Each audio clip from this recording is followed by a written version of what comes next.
Welcome to Midlife Matters, where we celebrate women's wisdom and wit.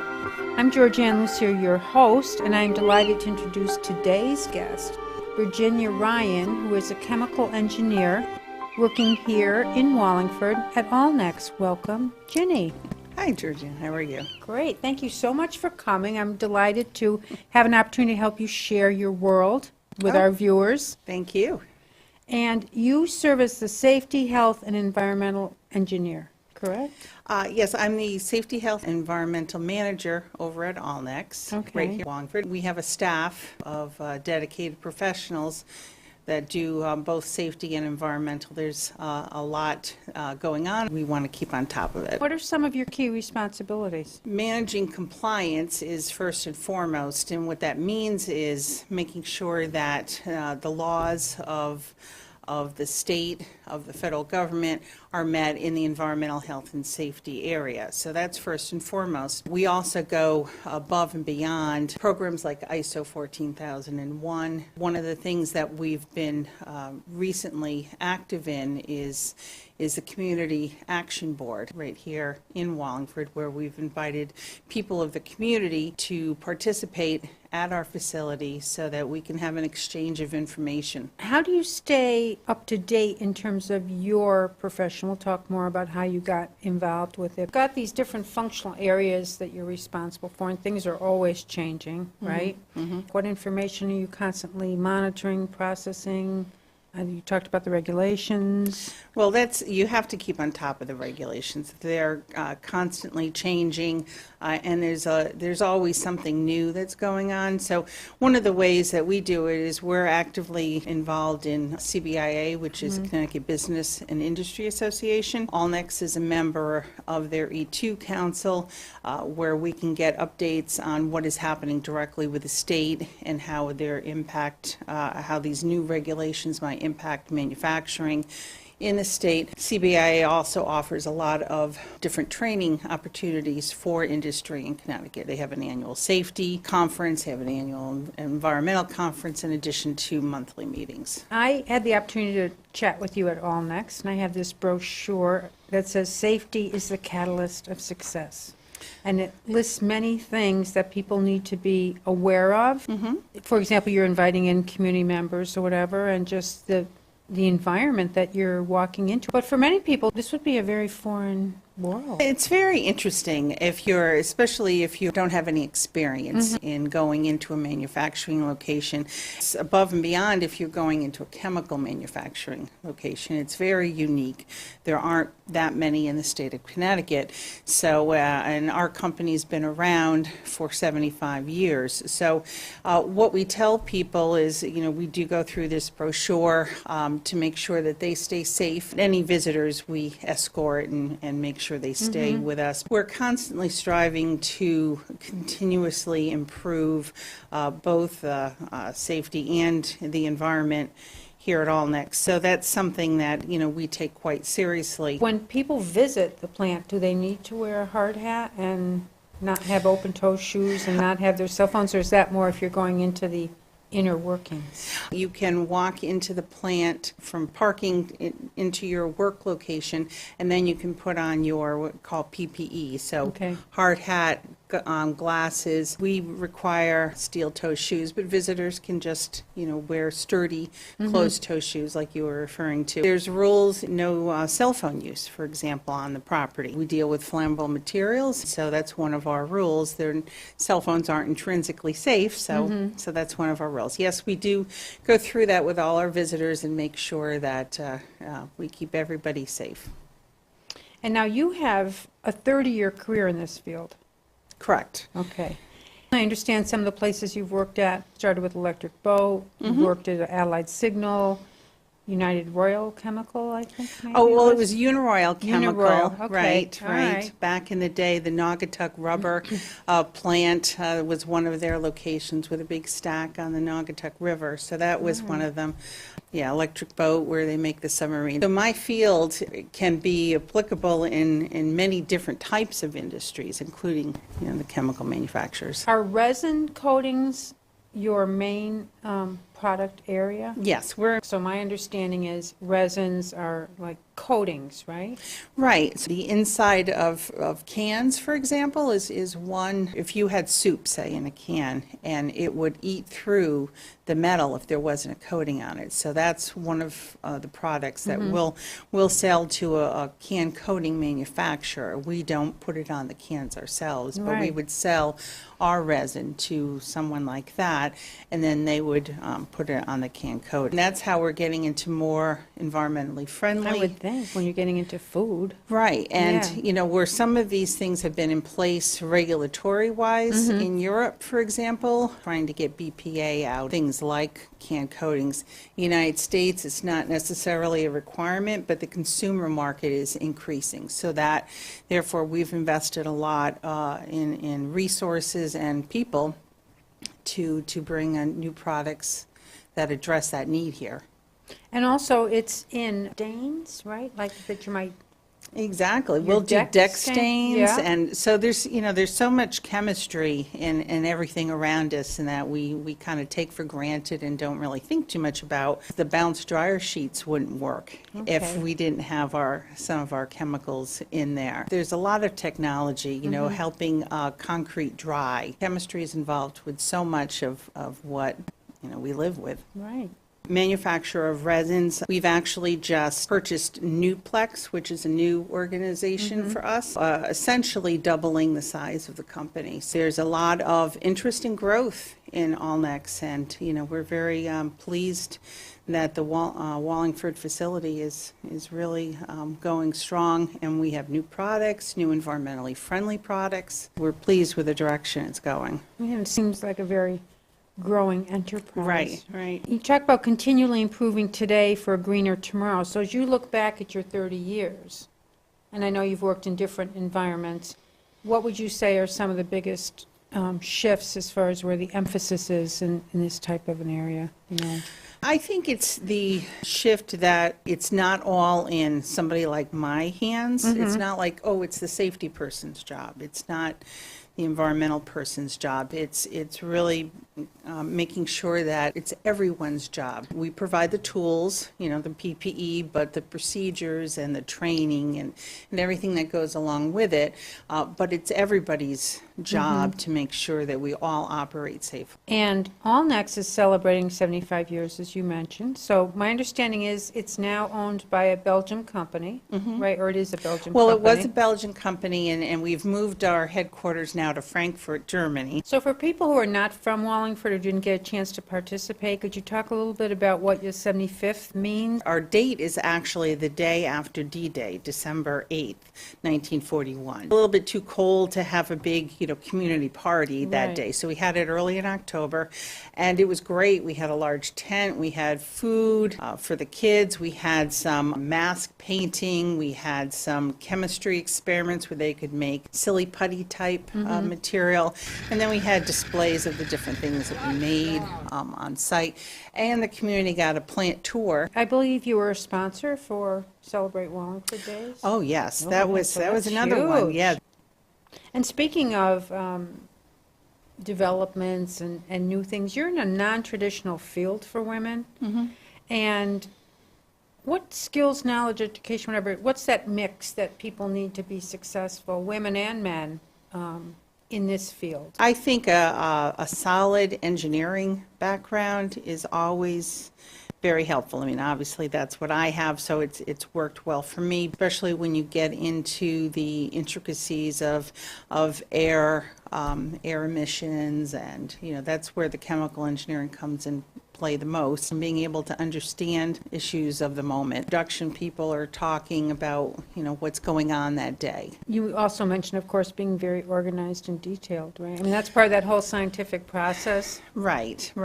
Especially with what with what you do, anything regulatory. I think you've got to be very on top of due dates. I always say that my first customer is the federal and state governments. My second is my direct supervisor. So, you know, that's your primary audience, is that you have to have whatever report in by a certain date, and you can't let that slide. And, you know, you have thousands of emission or data points to submit data on. You've got to be on time.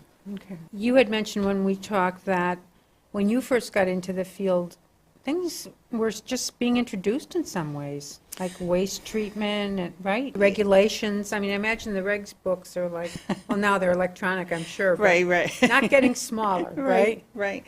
You know, it's interesting because not too different from when I graduated was the start of the RECRA, what they call the waste regulations. So that kind of occurred around the same time I graduated. So that was a new field.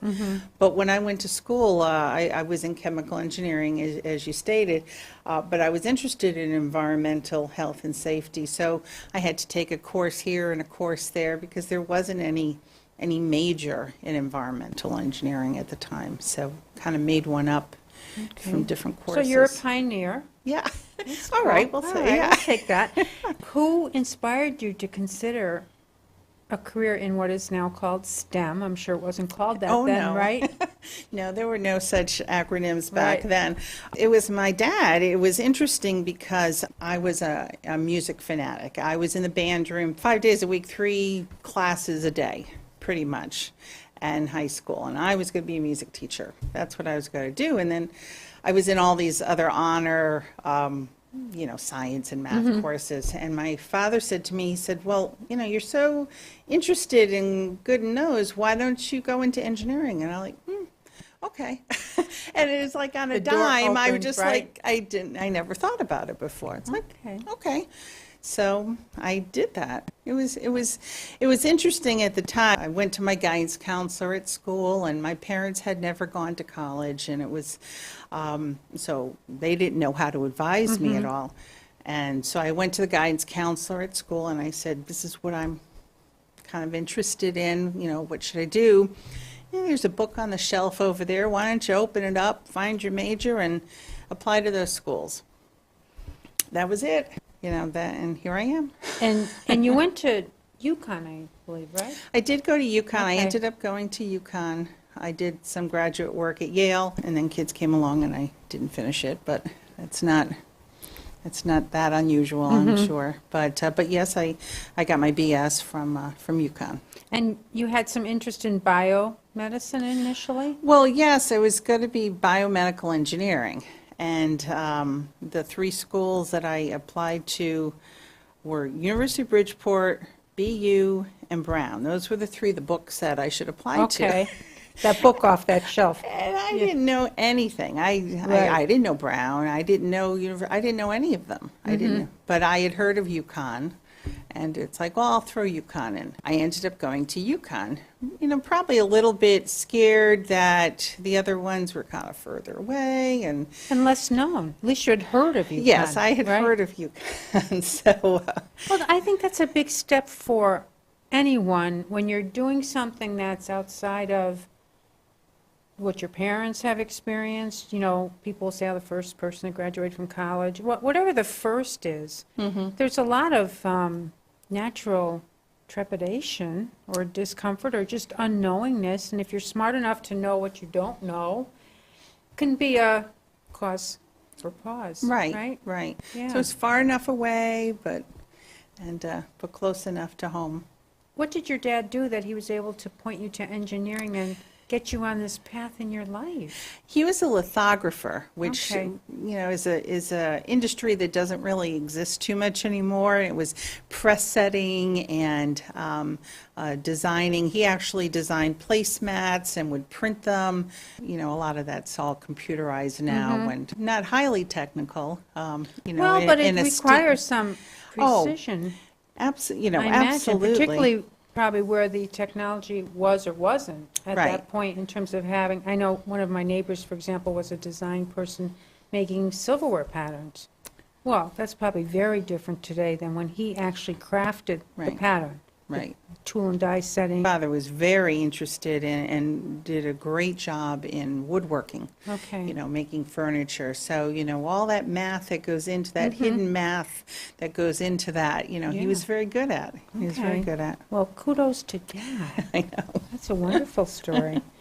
And you also have another very interesting story. So particularly for women who maybe don't have a lot of experience with the scientific field, engineering, health and safety, but they've probably, as you say, have had children and looking to continue working, and how do we ever make all that happen? So from my, just to set it up a little, understanding, you were working for a good number of years, had your two children, I believe, and then decided this would be a good time to maybe work less intensely in terms of number of hours, which fits some organizational needs. So tell us about that.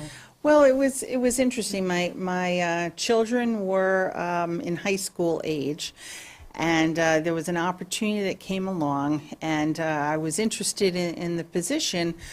And I said to myself, well, you know, that's really interesting. I'll apply and see. And then the salary that was offered was quite low. My husband said, well, you have all this years of experience. You're obviously only going to get a real, you know, newbie for that money. So why don't you offer your level of experience for that salary part-time? Like, oh, well, you know, what how bad could that be? All I can do is say no. Right. So that's what I did, and I got the job. It worked great for 9 years. Well, that's a good stretch of time.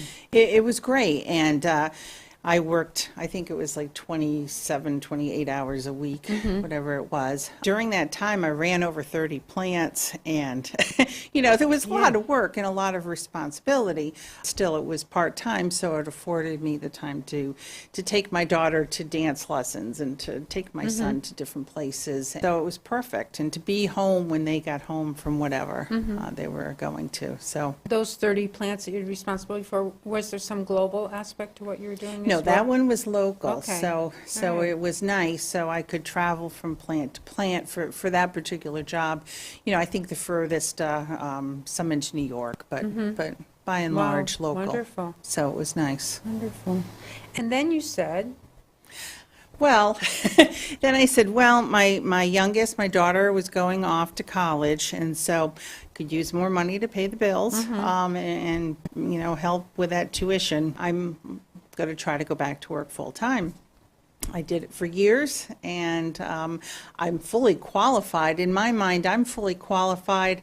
I've worked, managed over 30 plants for 9 years, and regardless if it's part-time or not. So to me, I didn't even think about that.